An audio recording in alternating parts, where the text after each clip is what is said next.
Okay, so let's go over the assignment from yesterday, McCulloch versus Maryland. So number one, what constitutional principle did the Supreme Court establish in the McCulloch case?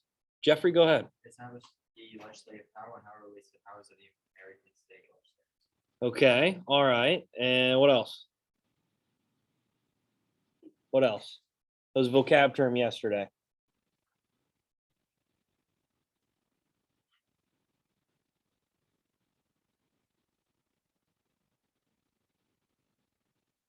Establish the elastic powers. Yeah, the elastic clause. Good job. The necessary and proper clause. And what does that mean? Madden?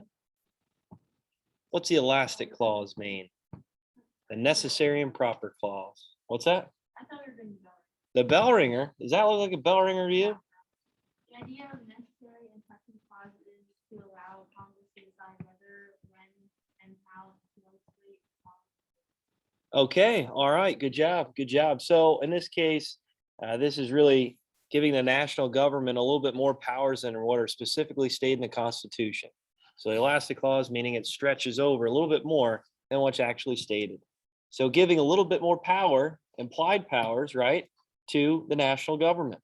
So in case of a court case like this, with a national bank and the dispute between whether or not it should be taxed, this was implied that the national government cannot be taxed by a state government, and that this entity, this national bank, can be created, even though it's not specifically stated, right? Okay. 3, what was the basis of the court's ruling that Maryland could not tax the second bank of the United States? Jeffrey, go ahead. It was based on the elastic clause stating that the power to tax national bank fell under the national government instead of the state government. All right. Yeah. Good job. Good job. So it really forbid the state government from taxing this national entity. Good. Good work.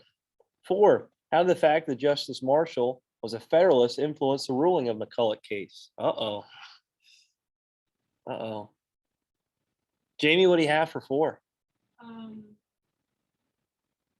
So you got to think back. What's a Federalist? What do they want? They believe in a strong national government. Yeah, strong national government, central government. Good. Go ahead. In this case, has limited power. Yeah, good. So it's really kind of viewing in his political party's favor, right? Giving more power to the national government, even though it's not stated in the Constitution. It's implied. It's it's the necessary and proper clause that the national government, has these sort of powers over the states. Uh-oh, yeah, politics getting involved with these Supreme Court rulings. But I mean, let's face it, at the national level, maybe some of these laws should be above some of the state laws. 5, how did the McCulloch ruling contribute to the strength of the national government? This kind of goes along with the last question. Jeffrey? Gave the national government higher power to tax instead of the state government higher power to tax. Okay, yeah, good job. Good job. So it kind of rules back to that supremacy clause, right? Whenever there's an issue between the state and the national government, you look back to the Constitution. And in this case, even though it's not specifically stated in the Constitution, it might be a national power. Wow. So the national government's really getting the wins in the very beginning here of our country, and some of these disputes between the national government and the state governments. Federalism at its finest, right? I thought it was pretty neat, that question about Justice Marshall, how he's a Federalist, and well, go figure. He viewed in favor of his own vision, his own political party's agenda. All right, good. So bell ringer for today. Good work on that assignment. Like I said, I'll put a grade in for you right away. Describe the significance of McCulloch versus Maryland 1819. We just went over it, so it should be fresh in your mind. We said 4 points for this, right?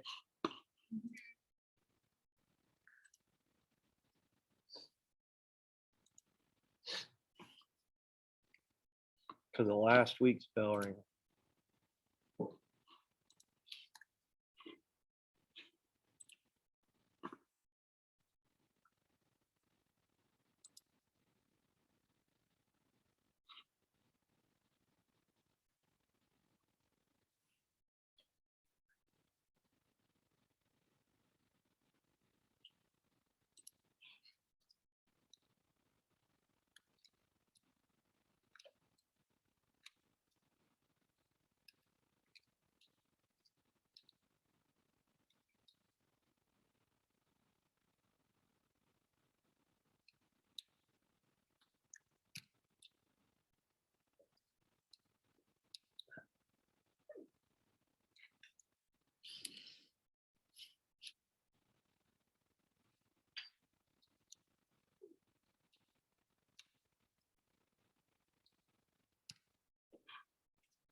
Any other minute?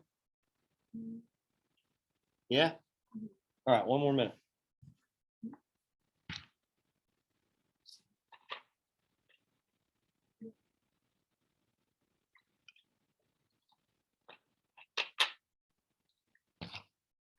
Have your bill here now, I'm gonna come around and check it out, we can talk about it. 4, right? Yeah, man. Yeah.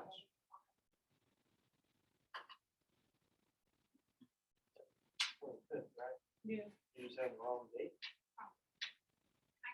I think that's what it was. Federalism. Yeah. You know where to find the questions, right? You got it, you got it. Okay. Yeah.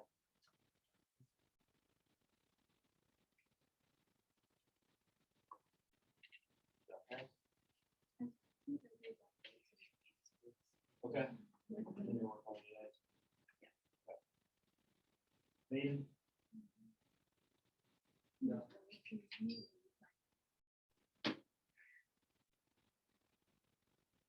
All right, good job. Okay, McCulloch versus Maryland, 1819. What's so important about it? We just went over the reading, so shouldn't be too bad. What do we have?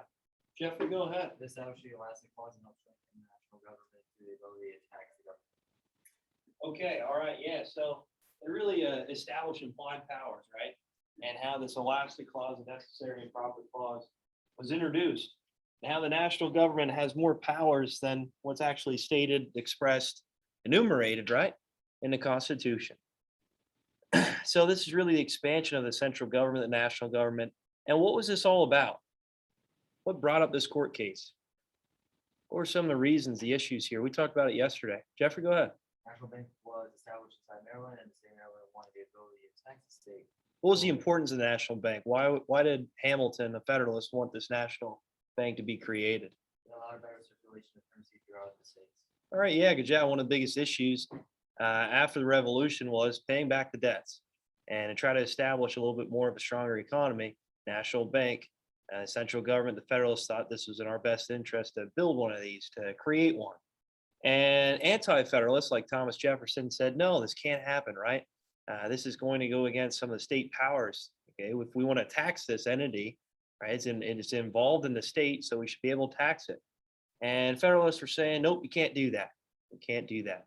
And this is given the power to establish this national bank and make sure it's not taxed by the state governments through the elastic clause.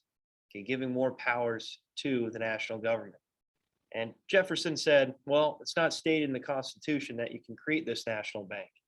Hamilton said, well, we have more powers than what it's actually stated, what's actually expressed. Hence the name implied powers. Okay. Is there any questions on that court case? Good. All right. So like I said, I'm going to put those points in for you. Bella, you ready for your quiz here? All right. Ms. Cooper, you want to take her for that? Thanks again. So today, oh, I had a video for you from McCulloch versus Maryland. How about I play that at the end? Does that work? Okay, it describes a little bit more in detail. I want to do that before the bell ringer, but since I have the video going, it is what it is.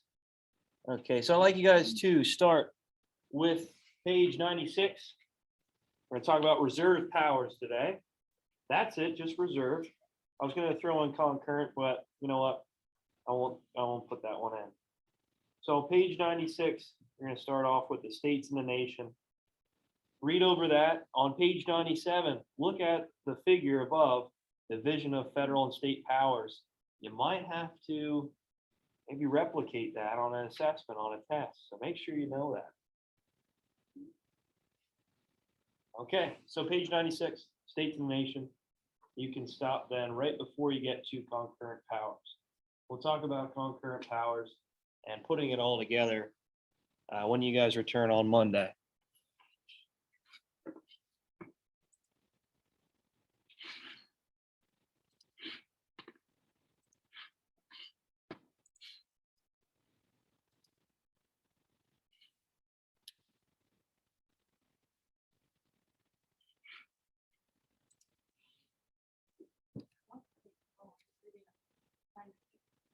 Yeah, I want you to look at the figure above too. So I will get I'll talk about concurrent powers here soon enough. You know what? I'll mention them today. Is there any worksheet? No worksheet.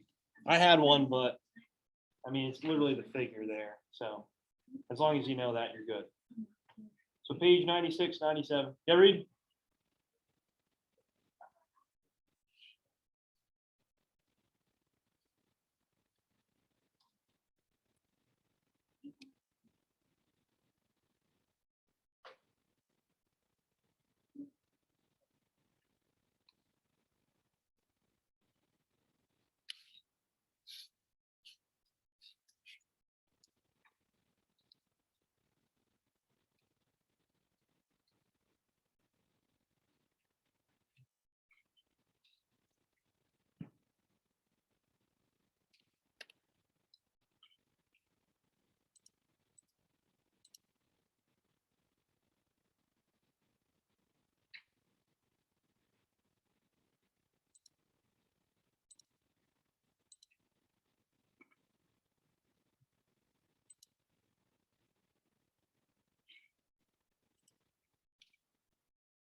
All right. So after that reading, your term today, just reserve powers. That's it. Just reserve power. We're going to talk about reserve powers. You know what? I want to talk about concurrent too. So I'm going to put concurrent powers up there too.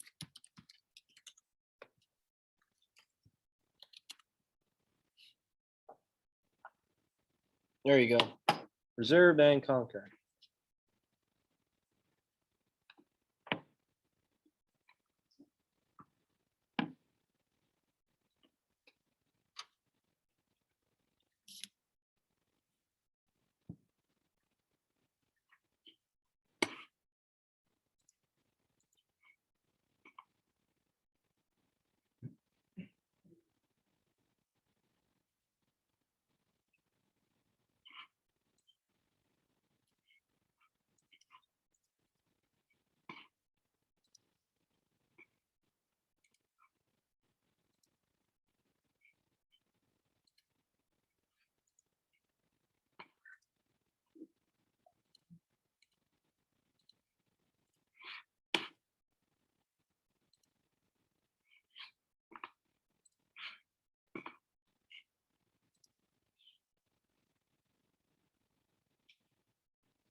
All right, so let's get to it here. Reserve powers, what are they?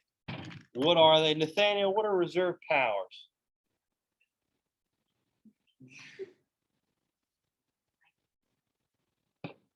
Reserved? Yeah. Yeah. Reserve powers are the powers that are either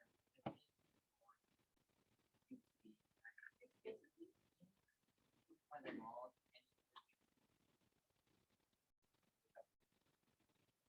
Holy cow. Okay. All right. So they're state powers, right? All right.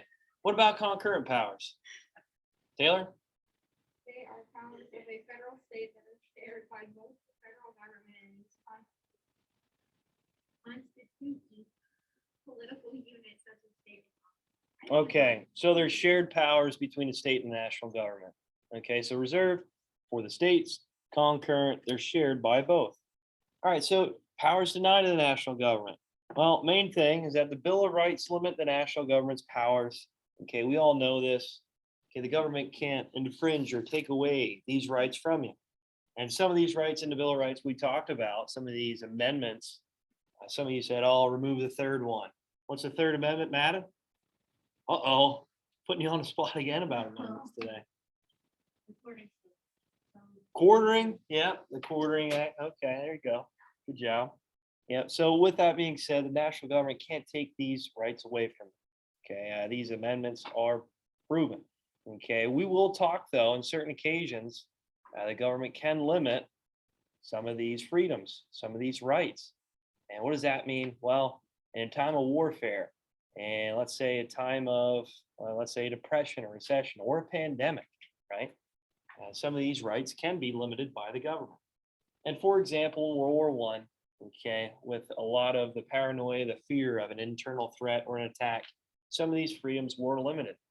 Like the freedom of speech, the freedom of assembly, especially with communism becoming so large around the world and this threat that it could take over the United States, or even with an opposition like Germany, because there's a lot of culture here, this German culture in this area, especially in PA, this threat that it maybe could cause a riot or rebellion in the United States.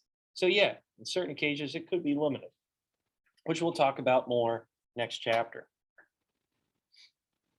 All right, so with that being said, these powers like education, marriage, divorce, okay, establishing local government, school districts, that's reserved for the states. Okay, so state powers, reserved powers. Okay, so regulate marriage and divorce, decide drinking age. Ooh, all right, but all the states kind of came together on that one to establish an appropriate age for boozing, right? 21. Regulate trade and business within the state. Okay, that's reserved by the state. Establish local governments. Okay, so with obviously with the voting, since yesterday was election day, it's important that the states run their elections. Okay, even for the national level, it's reserved for the states. That's why when it comes down to it for the electoral college and voting for the president, it comes down to these individual states where these votes will go. And again, the states have that power. Okay, establish public schools, so education. And we talked about that a lot yesterday and really on Monday with Governor Walz, right? And JFK and how that was a conflict with between the state and national powers. Okay, Wallace is saying, well, education is reserved to the states. This is something that we control, not the national government. Well, when it comes to segregation, when it comes to maybe offering unequal opportunities, okay, this is something that the national government needs to step up.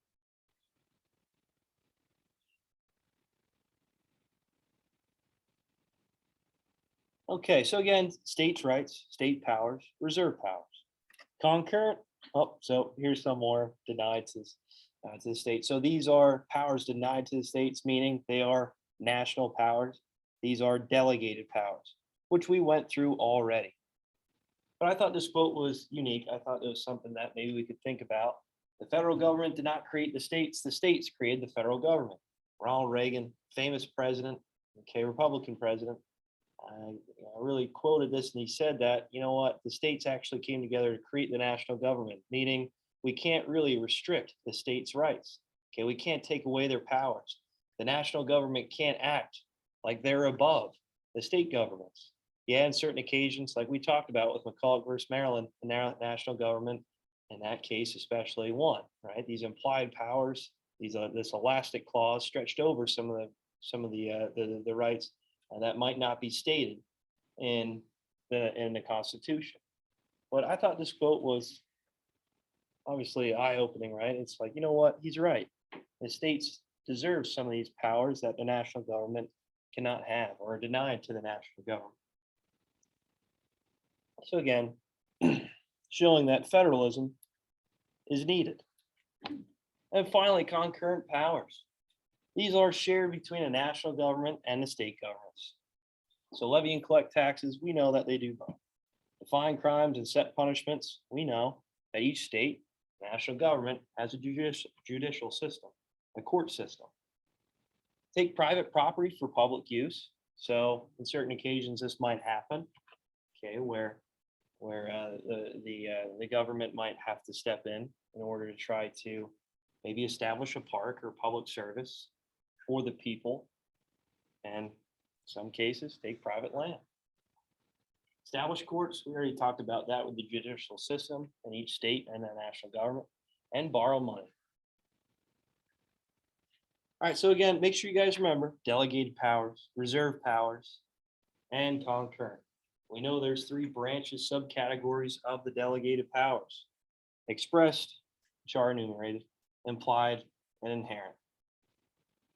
All right, is there any questions, guys, on the powers we just went over?